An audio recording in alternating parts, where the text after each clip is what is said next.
Miren, hay que definir muy bien cómo voy a tomar yo mi denominador. Esta es una falla que tenemos en el sistema de vigilancia. ¿Por qué?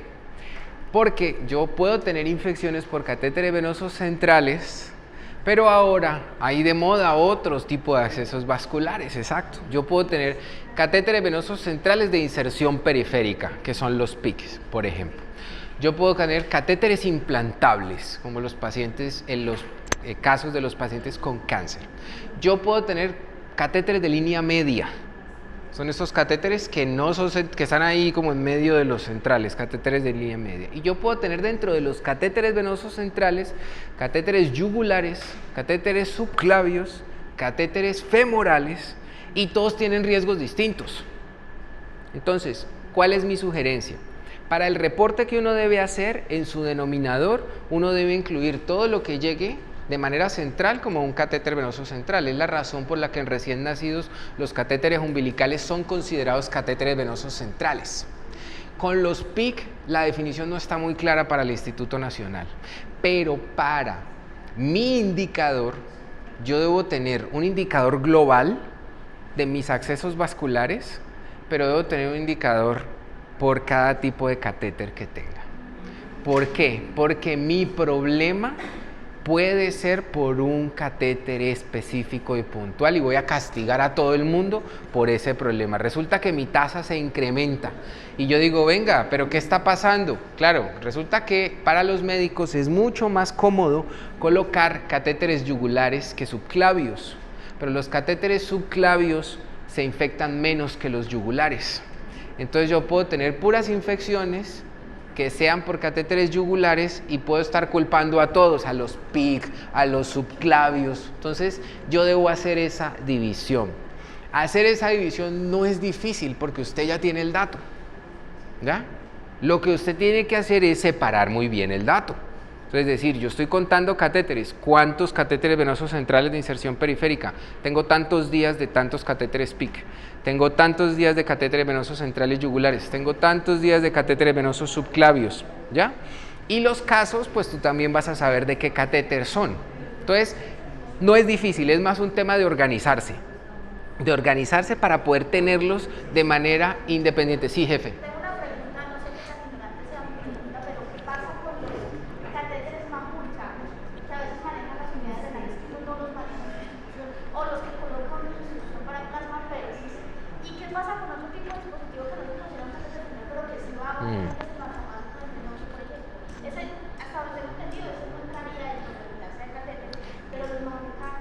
Ese no entra dentro de la vigilancia, pero los catéteres Majorca tienen una modalidad en infecciones que se llama cartas. Cartas a quien lo maneja. Entonces a uno le dicen, ese catéter usted no lo toca. Usted tiene un outsourcing, que es el que maneja la diálisis, y si ese catéter se infecta, uno capta la infección, porque ese paciente está en tu casa, o sea, es tuyo, pero uno le manda una carta al tercero y le dice, le encontramos una infección del torrente sanguíneo asociada a un catéter Majorca. Páseme su plan de mejora, o qué pasó, ¿ya? O qué está pasando. Entonces tú la manejas como carta, ¿ya? Pero es una infección tuya porque ese paciente sí te está aportando días de estancia. Entonces sí lo estás teniendo.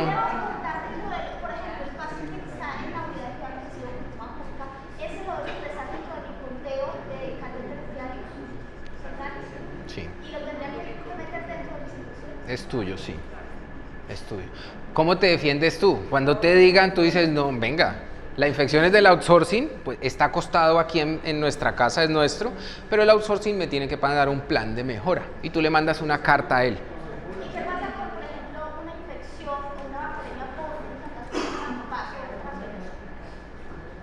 el CDC tiene criterios para infecciones por marcapasos, porque es difícil la línea de ese dispositivo invasivo y además es un procedimiento quirúrgico. O sea, en teoría todo lo que es invasivo en este país es un procedimiento quirúrgico. Entonces es difícil poder establecerlo, pero idealmente es mejor hacer el análisis aparte de esos pacientes. Entonces, en catéteres venosos centrales, por favor, es muy importante desgranar el indicador para que ustedes lo vean. Generalmente los catéteres venosos centrales reportados en la literatura con menor riesgo de infección son los catéteres venosos centrales de inserción periférica, los PIC. Después de esos, los catéteres subclavios son los siguientes. Después de esos, los yugulares. Y después de esos, los femorales. Los catéteres de línea media están entre los PIC y los subclavios, digámoslo así. Ahí es importante. Los arteriales es mejor analizarlos aparte porque muchas veces son un problema. Muchas veces los catéteres arteriales son un problema, además que se ponen de moda y es importante que uno defina las indicaciones que tiene el tipo de acceso vascular que le vaya a poner uno a un paciente. Es muy importante. Yo los miraría aparte. Allí también es importante mirarlos aparte para uno establecer la técnica, ¿ya? Para uno establecer qué técnica están utilizando, cómo los están insertando, qué es lo que más insertan en la clínica. Resulta, no, en esta clínica insertan puros catéteres yugulares. ¿Por qué insertan puros catéteres yugulares si los subclavios tienen menos riesgo de infección? Porque los catéteres subclavios son más difíciles de insertar. Si tú tienes un ultrasonido, son mucho más fáciles de insertar, pero si no, el catéter yugular es mucho más fácil de insertar. Entonces allí, para el plan de mejora, usted se sienta a negociar. ¿Listo? Porque una cosa es la medicina basada en la evidencia y otra cosa es el cristiano que usted tenga ahí. Usted tiene 3 cristianos que le dicen, yo no voy a pasar catéteres con ultrasonido. Venga, pero no los voy a pasar. Y somos 3 y somos los que pasamos catéteres aquí. ¿Qué va a hacer? Entonces usted no pelea con ellos de entrada. Usted lo que dice es, venga, usted está pasando yugulares, listo. Miremos las tasas de infección. Porque puede pasar que los yugulares no se les estén infectando. ¿Ya? Recuerden que no todo es claro y oscuro. Hay cosas intermedias y en dispositivos invasivos eso sí que es cierto. ¿Por qué? Porque resulta que tiene médicos muy duchos que pasan catéteres y no están infectándose.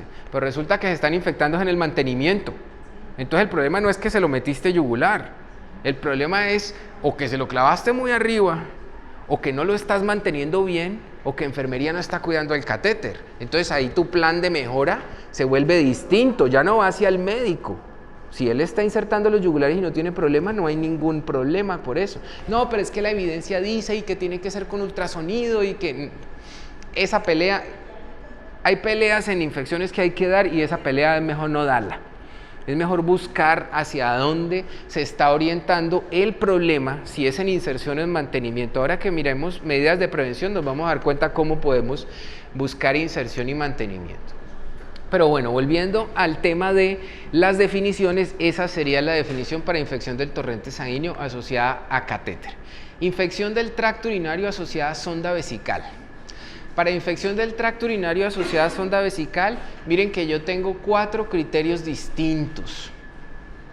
¿Por qué se establecieron 4 criterios distintos? Porque esta es una de las infecciones prevalentes y es una infección difícil de diagnosticar por criterios. Entonces aquí hay que ser muy juicioso con los criterios, porque cambian las unidades formadoras de colonias, porque cambian algunas características de los pacientes. Entonces es importante tenerlo en cuenta. Si yo tengo un urocultivo positivo, eso no es una infección urinaria, ¿no? Es uno de los principios del criterio y también aplica para la clínica. No tener un cultivo positivo en orina, ya todo el mundo entra en pánico y eso nadie, tú no espere. Mira a ver si es una bacteriuria sintomática, mira a ver qué tiene el paciente, si está colonizado el paciente, si usted necesita decolonizarlo porque va a una cirugía importante o si realmente no debe hacerlo. ¿Ya? Si el paciente no te hace clínica, así tenga un cultivo positivo, tú no puedes coger una infección urinaria. Pero tiene un cultivo positivo. Este es uno de los problemas importantes con auditoría. Dice, pero es que mira el cultivo. Dice, sí, pero el paciente no tiene nada. ¿Ya? La orina no es tan estéril como se pensaba hace algunos años. Ya la orina no es estéril. Entonces, es importante tener eso en cuenta y es importante revisar los criterios porque miren que algunos pacientes pueden no tener sonda vesical y clasificar como una infección del tracto urinario. O si dentro de las 48 horas después del retiro el paciente puede hacer el cuadro, tú la vas a coger asociada al dispositivo aunque ya no lo tenga. Si se pasa de las 48 horas, evidentemente no. Entonces, la misión es que los que conocen el protocolo pues ya lo tienen, los que no lo conocen, revísenlo y saquen un libro con los criterios, para que anden siempre con los criterios, ¿ya? Si cumple los criterios, ya. ¿Por qué yo no recomiendo nunca andar sin los criterios? Porque esto se le olvida a uno, muy fácil, y son difíciles de aprender, y estamos hablando solo de 3 infecciones. Hay muchas otras infecciones, entonces es importante tener siempre el libro de criterios para poder establecer la captación adecuada. Yo diría que tal vez es la infección más difícil de diagnosticar, porque un paciente que tiene una sonda, 100% tiene unos estudios positivos de sueño. Entonces, si el paciente es un pico que vive en la UCI, que hace el intensivista con todo el hemocultivo, urocultivo, de toda parte, y resulta que le salió el urocultivo positivo y tiene fiebre. Entonces usted empieza, ¿será que esa fiebre sí es a la orina? Esa es la parte más difícil de poder clasificar esta infección, porque sí tiene un criterio clínico muy fuerte de asociación. O sea, porque uno le puede poner bacteriuria sintomática, o si el clínico dice, es que es el único poco que me encuentro y de verdad yo creo que viene la orina, con una sonda quedaste a merced muchas veces de poder interpretarlo así. Entonces, es muy buen clínico, no está muy encima de tratar de abolir las bacterias asintomáticas y que no tomen urocultivos si no hay sospecha. Eso, porque lo toman y ya uno con un urocultivo positivo en la mano, ya eso es un dolor de cabeza. Sí, jefe.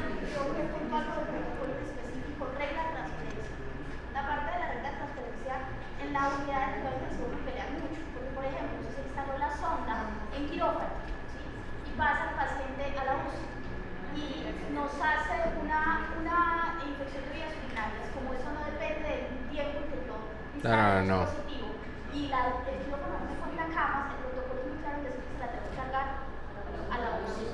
Entonces en la UCI me pelean todo el tiempo, porque ¿cómo me va a poner a mí esa sonda, esa infección? Si es que yo no se la pasé, se la pasaron allá. Entonces, claro, ¿qué hago yo? ¿Qué hago yo?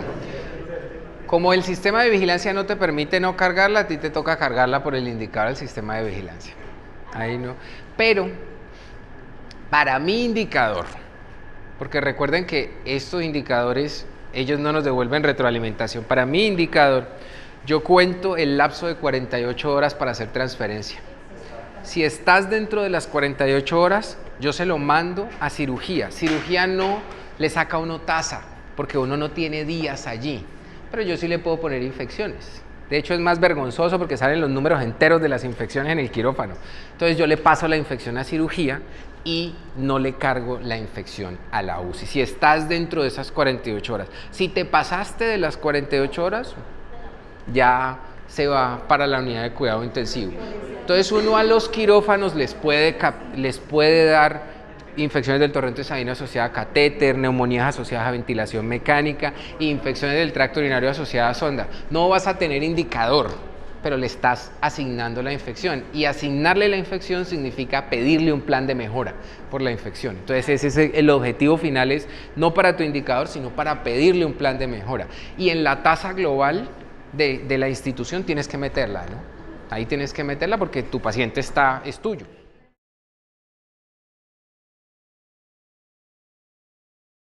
Bueno, listo, vamos entonces a continuar mirando algo de cómo definiríamos prioridades en infecciones asociadas al cuidado de la atención en la salud.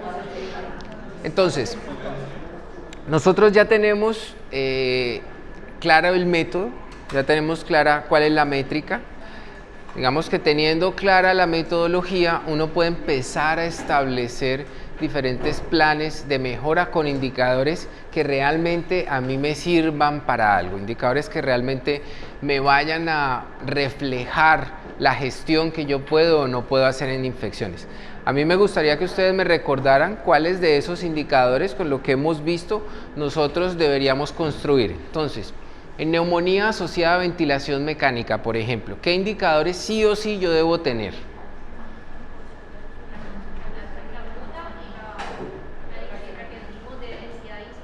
O sea, yo debo tener la tasa de densidad de incidencia, ¿no es cierto? Esa la tengo sí o sí que tener, ¿listo? ¿Con quién voy a comparar esa tasa de densidad de incidencia? Con mi histórico inicialmente, ¿con quién más? Con el Instituto Nacional de Salud y con los indicadores internacionales, ¿ok? Eso con respecto a neumonía asociada a ventilación mecánica. ¿Qué otro indicador debo tener yo para neumonía asociada a ventilación mecánica?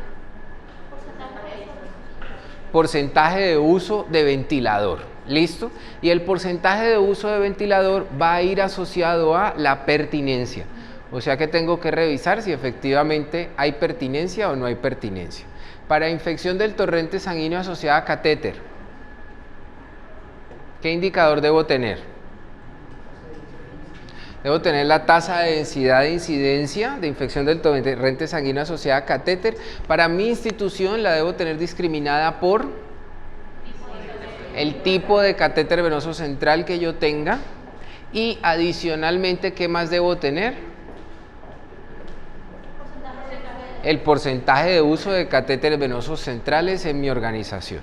Y mis comparadores, el histórico, mi comparador nacional y mi comparador internacional. Para infección del tracto urinario asociada a sonda vesical, ¿qué debo tener?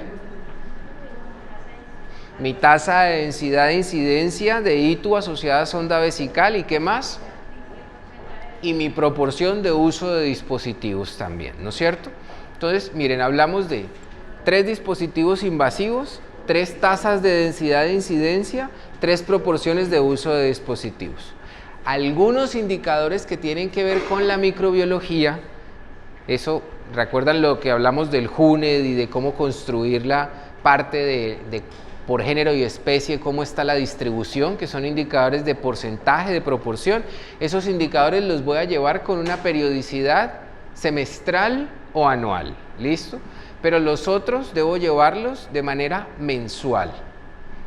¿Necesitamos más indicadores para monitorizar este proceso?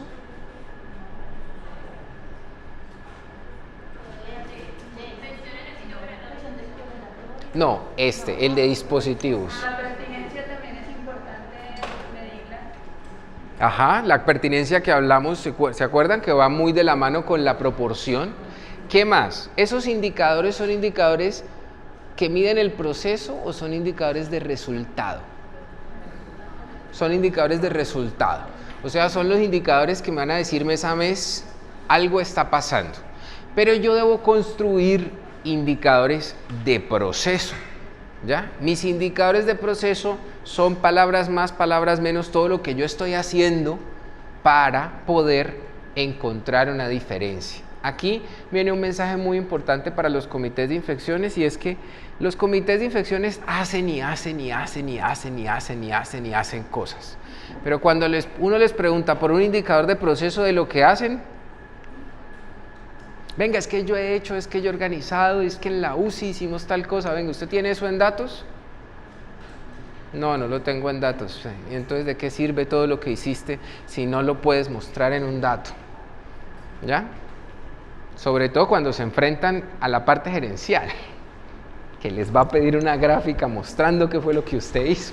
Entonces, es importante que todos los indicadores de proceso ustedes los definan. Pueden ser 1 o 2, pero sí, por favor, definan algo, porque eso es lo que van a mostrar. Es que yo hago listas de chequeo para mirar pertinencia y hago listas de chequeo para la inserción, y usted tiene eso en un indicador. Pues está la lista, pero venga, pero muéstreme un indicador de eso, porque ese es el trabajo más importante, porque ese es el trabajo que haces en prevención. ¿Ya? Una cosa es un indicador de resultado producto de la vigilancia y otra cosa es un indicador de proceso. Entonces vamos a ver qué otros indicadores se pueden sacar a partir de la estrategia y de las prioridades en infecciones asociadas al cuidado y la atención en salud. Entonces, hasta ahora llevamos para dispositivos invasivos, ¿cuántos indicadores? 6 indicadores grandes, que son indicadores de resultado. ¿Listo? Vamos a ver a lo largo de toda la presentación esta manito. Quiero que todos me levanten la mano así. Estas son 5 cosas que sí o sí tiene uno que hacer en prevención y control de infecciones. ¿Listo? De acuerdo a eso, vamos a definir las prioridades. 5 cosas que sí o sí tengo que hacer. Esta es la primera de ellas, que es la prevención de infecciones por transmisión cruzada, dónde están los aislamientos y dónde está la higiene de manos. Y la puse aquí porque este dedo tiene un músculo que nos permitió evolucionar, que se llama el oponente, que es el que nos permite hacer esto.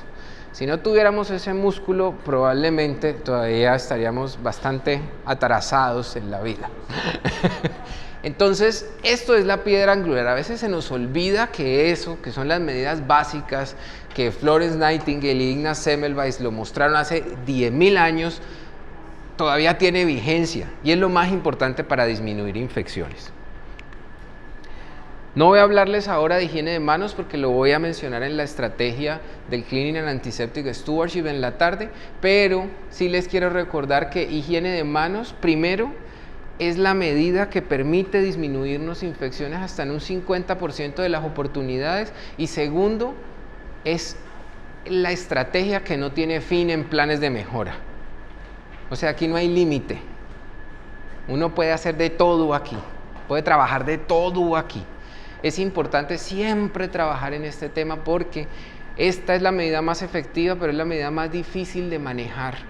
¿Por qué? Porque es una medida conductual, depende de las personas. Y eso sí que es complicado, ¿ya?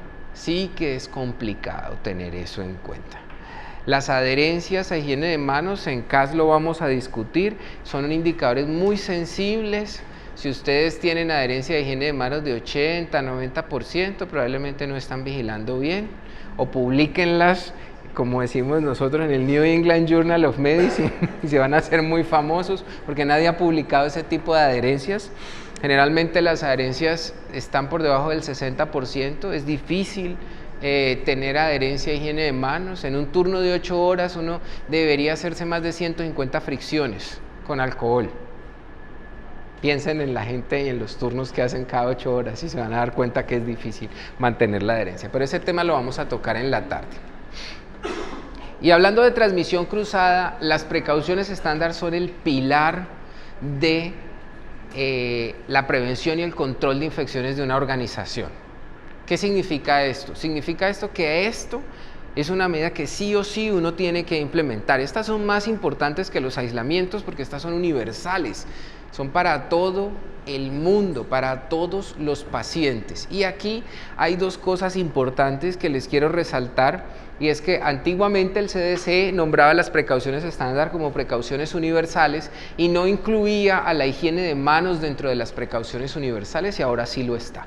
O sea, higiene de manos hace parte de las precauciones estándar. Y este tampoco estaba incluido en la versión del 2009 del CDC, que se llama limpieza y desinfección de dispositivos y equipos biomédicos. En la tarde lo vamos a discutir, pero sí les quiero decir que esto es responsabilidad de los colaboradores.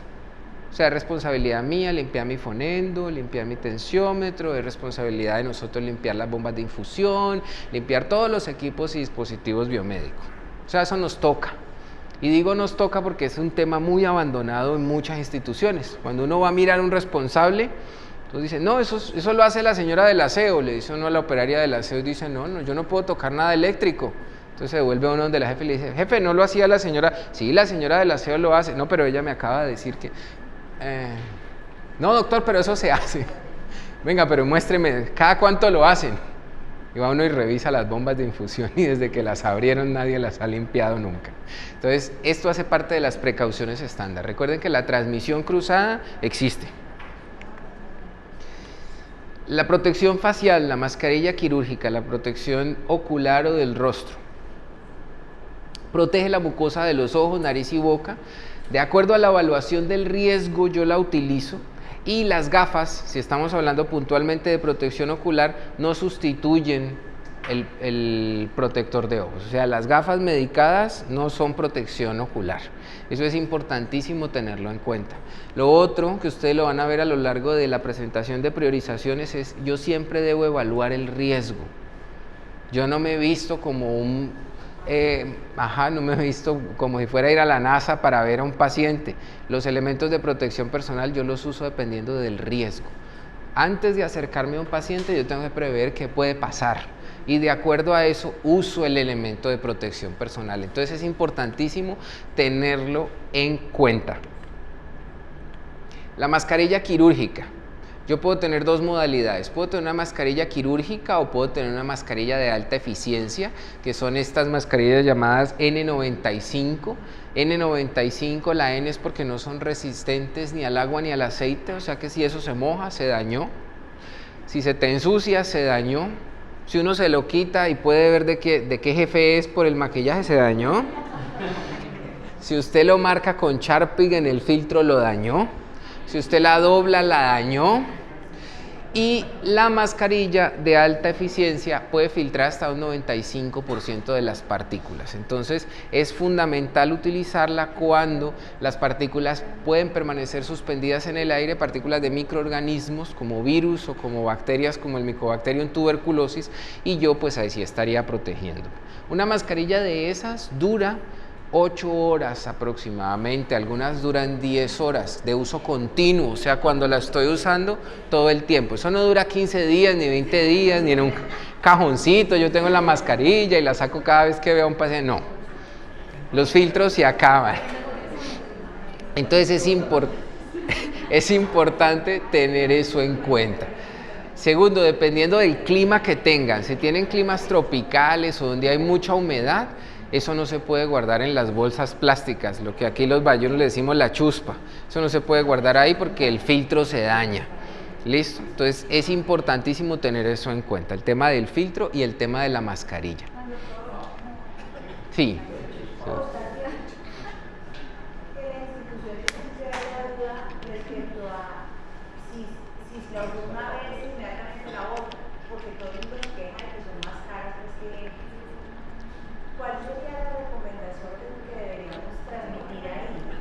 Es importante, primero, pues no hay que botarla una vez que uno la use porque el gerente se va a enojar si uno la bota, pero uno sí debe contabilizar el tiempo, uno sí debe estar pendiente de cada cuánto la estoy yo utilizando. Si yo estoy en un servicio de urgencias y la uso en un promedio de 20, 30 minutos al día, pues yo voy contando, ¿no? Al final de la semana yo probablemente ya la mascarilla tenga 2 horas de vida menos. Entonces esa mascarilla me puede durar 3 semanas, me puede durar 4 semanas, ¿ya? Entonces dependiendo de cada cuánto la usen. Por ejemplo, terapia respiratoria, si la está usando constantemente, en un turno puede acabar con una mascarilla de esas. Entonces es importante contabilizar el tiempo. Otra pregunta al respecto. Entonces el personal decía, bueno, no la podemos echar entre el maletín, ¿cierto? Porque se desbarata toda la cosa en una bolsa de papel craft que se puede dejar en una parte limpia del Sí. sitio de enfermería, por ejemplo. Sí, no hay problema. Siempre y cuando esté en una bolsa de papel craft, no hay problema. ¿Dónde guardarla? Ah, sí. Sí, es importante guardarla allí. Entonces, la mascarilla quirúrgica se usa con otro objetivo. La mascarilla quirúrgica yo la uso para evitar riesgo de secreciones o fluidos de tipo gotas, ¿ya? Entonces muchos de los cuadros respiratorios van a necesitar mascarilla quirúrgica. La mascarilla quirúrgica también se daña el filtro. Después de 2 horas el filtro no sirve. Esa es la razón por la cual uno no debe tener esa mascarilla todo el tiempo aquí, ni ponérsela acá, ni ponérsela de toca, ni ponérsela acá, ni ponérsela acá de barbero, porque el filtro se daña, ¿ya? Entonces, los elementos de protección personal son solamente utilizados cuando uno esté manejando a un paciente. Si usted no está con un paciente, quítese la mascarilla y guárdela, ¿ya? Porque la mascarilla se daña, entonces al final del turno lo que vas a tener ahí es nada, porque ese filtro, exacto, un fómite con todos los bichos que ha recogido de otras partes, porque ese filtro se daña. Entonces es importante tener eso en cuenta. Para la mascarilla de alta eficiencia es importante tener en cuenta que yo estoy buscando la seguridad del colaborador, del empleado. Yo no estoy buscando la seguridad del paciente, el paciente ya está infectado. Y así para el resto de elementos de protección personal, esto le sirve a uno. Por eso es que a uno le preocupa mucho cuando las personas no usan los elementos de protección personal, porque seguridad es para la gente, no es para el paciente ya está infectado. ¿Ya? Es para ti, para que no te lleves eso. La mascarilla de alta eficiencia N95 nunca es para un paciente, nunca. Los pacientes se ahogan con eso. ¿Quién ha tenido más de 15 minutos una mascarilla de alta eficiencia? ¿Qué siente uno? Que se va a morir.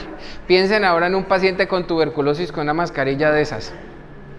La mascarilla de alta eficiencia es para el colaborador. Si yo voy a transportar a un paciente o a trasladar a un paciente, yo le pongo a él una mascarilla quirúrgica para evitar que si tose o expectora, la expectoración llegue. Pero yo voy a estar con mi mascarilla de alta eficiencia. Entonces no es que voy a trasladar a un paciente, le ponen la mascarilla de alta eficiencia. No, la mascarilla de alta eficiencia es para el colaborador. Hay una excepción. Pacientes con trasplante de médula ósea que van a consulta externa y están en áreas donde hay mucha contaminación o hay construcción. A esos pacientes los hematoncólogos acostumbran ponerles mascarillas de alta eficiencia, pero es para evitar que respiren ese aire. Eso es una excepción, pero en el resto no se debe utilizar eso. Es muy importante porque siempre la gente le coloca la mascarilla de alta eficiencia al paciente para trasladarlo. Lo otro es que no se olviden de que los familiares son seres humanos, ¿no? Entonces yo me pongo la mascarilla, pero el familiar está ahí respirando, muerto de la risa. Claro, está bien que el familiar ha estado expuesto mucho antes con el paciente, pero ya estando acá en nuestro hospital, es responsabilidad de nosotros evitar o frenar que el paciente que el familiar se siga exponiendo. La bata. La bata es un dolor de cabeza. La bata es un dolor de cabeza para todo el mundo. ¿Por qué? Nosotros siempre decimos que los gringos escriben muy bonito, pero cuando uno empieza a implementar las cosas que escriben, empieza uno a tener bastantes problemas. Y el CS escribe muy bonito, pero hay algunas cosas que hay que mirarlas con detenimiento. La bata. La bata es para un solo uso. Eso tiene una explicación y tiene una plausibilidad biológica. ¿Por qué yo uso la bata una sola vez? Porque yo contamino la bata. Contamino la bata cuando estoy en contacto con el paciente. Lo segundo es, en un universo ideal, si todo el mundo se quitara bien la bata, todo sería perfecto. Pero ustedes, ¿cómo han visto que la gente se quita una bata después de usarla? O sea, uno quiere quitarse eso rápido y algunos la colocan ahí encima del tarro de basura. Eso pasa en la vida real. Entonces, si yo no me quito la bata con una técnica adecuada, pues yo evidentemente voy a contaminar mi uniforme y voy a contaminar la bata, más del lado del que recibe la próxima persona que se la coloque. Por eso las batas son de un solo uso. Pero aquí es importante tener en cuenta que no todas las instituciones hospitalarias pueden usar batas de un solo uso, ¿ya? Eso es una cosa, y otra cosa es que uno amañe la norma. Y uno diga, cada 8 horas se cambia la bata. Pues, eso no está escrito en ninguna parte. Cada 12 horas se cambia la bata. Cada turno se cambia la bata. Cada 24 horas nada de eso está escrito en ninguna parte. Lo que sí está escrito es que la bata es de un solo uso. Entonces, o usted optimiza el uso de la bata, o usted la usa de un solo uso. ¿Ya? Si usted la va a usar de un solo uso, tiene que mirar si negocia con el asegurador para que le pague más por elementos de protección personal, cómo va a organizarse con el personal, cómo va a implementar la estrategia. Si usted la va a usar de una manera más óptima, pues tiene que saber que las batas se utilizan para evitar que la ropa a uno se le contamine. Entonces, donde hay riesgo de secreciones o fluidos, pues en ese momento yo voy a utilizar mi bata de una manera adecuada. Uno no se tiene que poner bata para todo. Eso es importante tenerlo en cuenta porque a veces abusamos. Es como la gente que se pone guantes para hacerle un examen físico a un paciente. Uno no se pone guantes para tomarle la tensión arterial a un paciente, a no ser de que le dé asco el paciente. Y eso es válido, pues si le da asco el paciente, póngase los guantes, pero no se ponga guantes para absolutamente todo porque eso no está escrito. Los guantes son para evitar secreciones o fluidos corporales. Uno no se pone guantes para ver a un paciente con VIH. Eso es usar mal, aparte de ignorancia, es usar mal el elemento de protección personal. Entonces es importante tenerlo en cuenta.